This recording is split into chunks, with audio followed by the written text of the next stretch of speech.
All right, this latest report comes in from the Wall Street Journal saying that essentially a group of drunks, I'm not even kidding, a group of drunks got together on a yacht one night and they just decided, let's blow up the Nord Stream pipeline. I wish it, I mean, this is really what they're saying. So the report was exclusive, a drunken evening, a rented yacht, the real story of the Nord Stream pipeline sabotage. So we've all heard of Seymour Hersh's version. He says that this was kind of an effort that involved intelligence agencies and there was sophisticated military equipment, and they went out there and they blew this up. This new report is alleging that just literally a group of 6 drunken sailors got together and decided to blow up the Nord Stream pipeline, as if this is even remotely believable. Now, what they're claiming in this piece is that Germany did their own investigation into the Nord Stream pipeline, as Germany should. This was not just an assault on Russia and the pipeline that Russia built, but this was also an assault on Germany. This was an assault on both nations. Germany did a deal with Russia to have these pipelines built so that they could have this exchange of gas. Now, what Seymour Hersh was alleging was that the United States, as well as some U.S. Patsies, basically, which I believe he pinned it on the Norwegians, right? That they got together and they said, we got this plan and we're going to blow up this pipeline. And ultimately, the idea would be to hinder Germany's reliance on Russian gas, which would then make Germany maybe more willing to go along with the NATO nations and more willing to support Ukraine against Russia. There's been a long angst in the West about Germany starting to cozy up their relations more and more with Russia. Which, a lot of people maybe kind of wonder why that would be. Well, maybe not a lot of people, but some people might wonder why that might be. And you have to remember when Germany was a divided nation, when there was West and East Germany, that Eastern Germany was with the USSR. So they have a very cozy relationship. Angela Merkel, who was the prime minister for a long time, speaks fluent Russian. So there's many Germans do. There's a strong relationship there, and they were trying to rebuild it. Well, this report alleges that the Germans got together and decided to do their own investigation, and that this is an independent body that is not beholden really to the political workings of Germany. And as they started following the trail led to really Volodymyr Zelensky. That the trail led to him and top generals in his administration, and that they came up with a plan, that Zelensky was involved in this plan, and their plan was to blow up the Nord Stream pipeline. Then, according to the reports, that the Danes or maybe the Poles, some other group kind of heard this. Maybe they were monitoring and they kind of overheard things. They, wait a minute, I think Zelensky and his team are planning on blowing up the Nord Stream pipeline. Alert, America, alert, according to this report. And the CIA, being the CIA, who wouldn't want to have any Russian infrastructure destroyed, of course not, calls up Zelensky and says, hey, man, don't do it.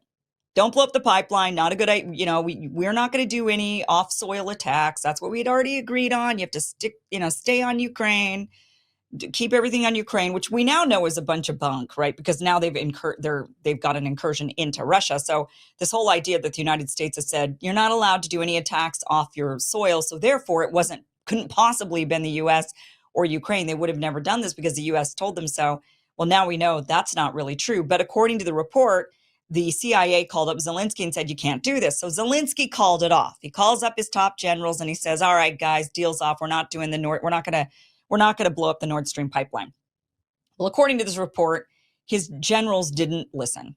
And they decided they got drunk one night and they were chit-chatting along and they thought, to hell with Zelensky. We're going to go ahead and blow up the pipeline anyway. It's going to be good for us. We got a sense, they said that these guys had a sense of nationalism and they just wanted to stick it to Russia. So they decided to go forward with the plan anyway. And so 6 of them rented a yacht. One of them, in fact, was even a woman, so that it just kind of looked like a group of friends together wanting to rent a yacht. And they rented a yacht, and for a grand total of $300,000, they sailed out and they blew the sucker up. Now, does this sound believable to you? That they just a group, they're just hanging out. They were divers, they got their diving equipment, of course, but that with unsophisticated weaponry, with 6 people on a rented yacht, that they were able to go and blow up the Nord Stream pipeline. And if you remember, it wasn't just one explosion. They didn't have to do this once, they had to do this multiple times.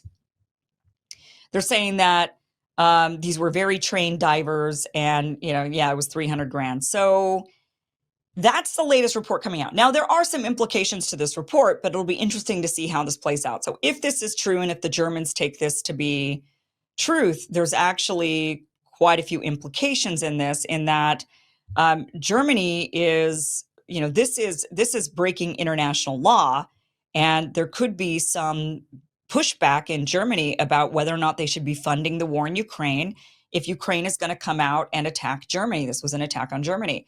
Since this attack, the people in Europe, and in Germany in particular, their gas prices have skyrocketed. So the average person has been hurt by this. The relations between Germany and Russia, I mean, I don't know how much they're caring about that at this very moment, but certainly it's hurt the base of the people. And this would hurt the relationship between Germany and Ukraine if Ukraine was not given the green light to do this, and they did it anyway, and this was an attack on Germany. So there is possibly an actual push. There might be some ramifications to this. However, it's more likely that Germany will just sweep this under the rug, because the people that they pointed out in this plot are former generals now. They've gotten them fired. So these are no longer generals that are surrounding Zelensky. They took the fall. They're no longer around him. And so they could say, well, it was just a group of rogue Ukrainians, and they weren't working on behalf under Zelensky. It's just people do stupid things. This is just such an unbelievable report. How is it possible that 6 drunken sailors could just go and blow up a NordStream pipeline like that and have the sophisticated weaponry? Nobody would notice it. They could just rent a yacht like this. Nobody would see them meddling, or I mean, this doesn't even seem remotely possible. Now, if you remember what Seymour Hersh, let's kind of compare this to what Hersh says. So the implications, I just went over this. So Germany's a support of Ukraine. They've been providing a lot of financial and military equipment. This could lead to repercussions. And this has definitely exacerbated the energy crisis in Europe. All right, let's compare the two now. Let me just move through my notes here, guys. Thanks for bearing with me here. All right, this report describes the Nord Stream sabotage as an operation that was conceived by Ukrainian military officials and businessmen during a night of drinking, driven by patriotic fervor and the desire to retaliate against Russia. Seymour Hersh's report suggests that the operation was a sophisticated mission orchestrated by the United States, involving the use of advanced military technology with coordination with Norway. Now, according to this report, the operation was small. It was, they just got themselves a rented yacht. It was 6 members of a crew. They were trained divers, but they were mostly civilians and some generals. And Seymour Hersh's account, however, depicts a complex operation involving submarines, specialized military equipment, which seems way more likely. Could you imagine? Would you build a pipeline that could just be blown up by a couple of drunken sailors? Doesn't even seem like that's possible. This report indicates that Ukrainian President Volodymyr Zelensky was involved. He initially approved the plan, but then later ordered it to be halted after the CIA intervened. That right there doesn't sound all that believable. Seymour Hersh's report did not involve any Ukrainian authorities, but actually pointed directly to the U.S. as the involvement. And that seems more likely, that it was sophisticated weaponry, that it was the United States and Norway that got involved in it, that this was a much more sophisticated operation using much more sophisticated military technology. Both reports do agree, however, that this sabotage really created a larger energy crisis in Europe, but their motivations differ. So this report says, well, it was just, these Ukrainians, they're upset, they're fighting a war, they're upset, they're patriotic, and they wanted to weaken Russia's economic power. Seymour Hersh's report, on the other hand, suggested that it was a strategic move by the United States to limit Russia's influence over Europe. So you be the judge. Which report do you think is more likely? Do you think that it was more likely that the Ukrainians, in a drunken night of patriotic fervor, decided to go and blow up the pipeline? Or do you think that the United States sanctioned this and got involved and even helped procure the right equipment and the right people to ensure that the pipeline was blown up in order to weaken Russia? What do you think? You know what? Email me. I would love to hear from you what you think. You can email me, kim@kimiverson.com.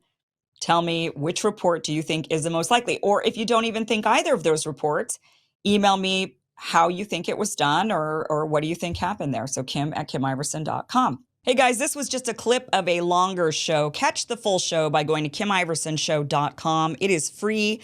It airs Monday through Friday, 5 p.m. Pacific, 8 p.m. Eastern. You could go back now and watch this full interview. I highly recommend it. Again, go to kimiversonshow.com. Thank you so much for watching.